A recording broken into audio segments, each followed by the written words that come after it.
The new Mario vs. Donkey Kong game, as far as I can tell, came from a pitch meeting where they were like, let's make a Mario game, but give him the jumping abilities of Sackboy.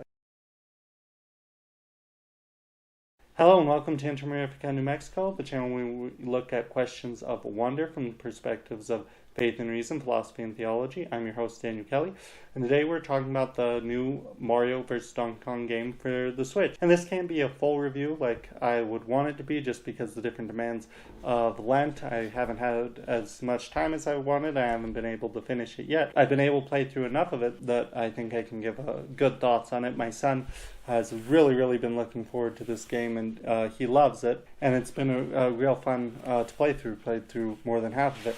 I haven't been able to review the casual mode on it yet, so I don't have my thoughts on that yet, or surprisingly the two-player co-op, because although my son loves to watch me playing it, he hasn't wanted to play it, which is pretty interesting. And I think both are good. I think it's good.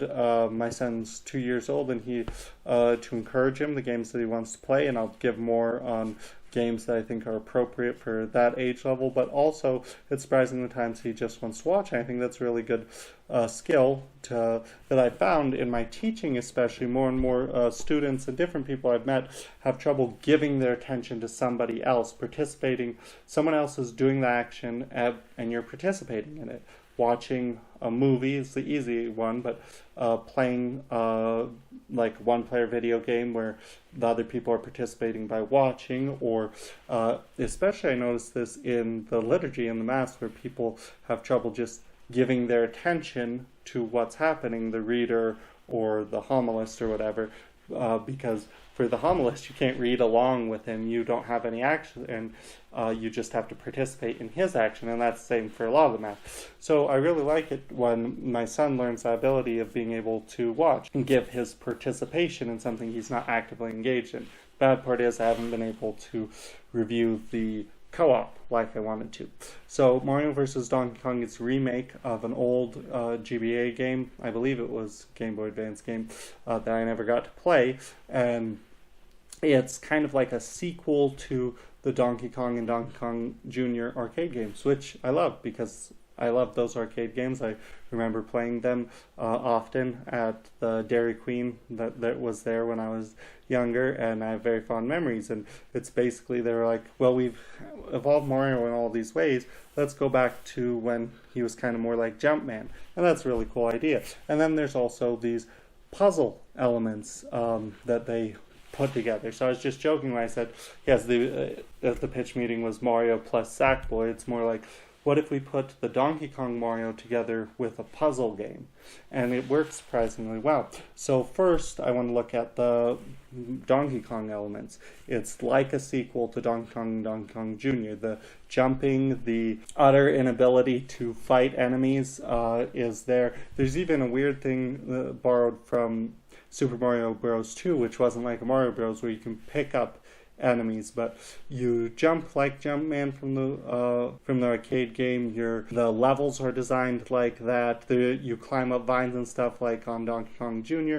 So all the platforming and stuff is like one of those games, except I'd say a little bit easier than those, or a good amount easier, because so far I haven't gotten it to any really difficult levels, which is good. I enjoy that. So that's half of the game is kind of a sequel to that, and I love that. Very nostalgic for me, I bet for a lot of people, and just really fun. The whole game's really fun, and this is really fun.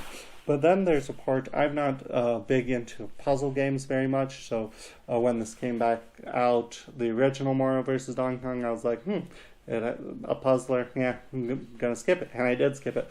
But the puzzle elements that are put on are actually put together really well, and I was thinking about, hey, what makes the puzzles in this so fun? So the puzzle elements, there's different ones. You're trying to get to the end of the stage, you're getting a key to a door, usually that's the main puzzle element. There's some other ones, but and there's different switches that change the level around, and it's pretty simple. It's nothing like that a younger kid can't usually figure out and understand what's going on, or even an older kid like me that doesn't prefer puzzle games. I was like, wow, this is really interesting, and what makes it work to put together platformer and a puzzle game, and I was thinking, well, what is a puzzle, or what's good about a puzzler? One of the things I don't like about a lot of puzzlers, especially like phone games and stuff, they try to addict you, and I think that's very bad. They try to enslave you that you want to do it more and more and more and just get addicted to it. And I'll talk about that more in another video, trend in video games, and I talked about it some in my review of Zelda Tears of the Kingdom, so you can go watch that video if you want. That's in a lot of puzzle games nowadays, but not this one, which I really like. But what makes it good, that makes it able to work with the platformer, is the puzzle game is, okay, you've got these obvious sets of rules, and through using the obvious ones, you have to find the deeper pattern. And I think that's really, really good for kids and really good for even people like me, because it's kind of like science, right? We see that, an easy example is gravity. We see the obvious rule that things fall down. When you drop them, things fall down. But the underlying deeper sets of laws you have to figure out through fiddling around with what's real. And well-done puzzle games and platformers are really real in that sense. They really help us grasp onto reality if they're well made. Because in reality, like let's say we have one of those wooden puzzles, or Rubik's Cube, or a blacksmith's puzzle, it has the obvious things, and then you just have to fiddle around and figure out, oh, what's the underlying law, what's the underlying rule. And I think this is really, really good for kids to learn, or anybody. And I think it helps us to think in that scientific mode where we're trying to, okay, these are the obvious things, you have to start with those, but what's the underlying pattern? And it's really, really fun doing that in this game. And that's what makes the platforming, which is what I'm attracted to in the puzzling, go together so well. And they go together so well that if you're really paying attention, there's a path that the designers left. Okay, this is the way to do it once you figure out what's going on. Okay, but on levels, once you understand what's going on, you can do some really incredible wins just using your platforming skills or your understanding of the puzzle, so that you can skip whole huge parts of levels and stuff, and that is so satisfying. That's one of my favorite parts of this game, is there's just satisfying rewards for being inventive, where you're like, oh yeah, boom. Another thing, I like all the levels on this. Unlike some puzzle games, they're very bite-sized and easy to go through. I can be, okay, here's one part that I'm doing, okay, oh, that was fun, stop, put it down, go do something else. It doesn't try to loop me in, oh, do it again, do it again, do it again, do it again. So I really, really like that. I like the difficulty level is, I'd say, a little bit lower than some games, but it has a good variety. And then another thing I really like is I have to say for my son, because the boss battles, you're fighting Donkey Kong, and my son loves Donkey Kong as a bad guy. He loves to fight Donkey Kong. That's what made him want me to get this game. And just the visuals for it and the fun of fighting Donkey Kong. And it's very varied, each world where you fight him. It's varied how you fight him, but it's very reminiscent of the old Donkey Kong. And all that works very well. It's very visually beautiful, which I like.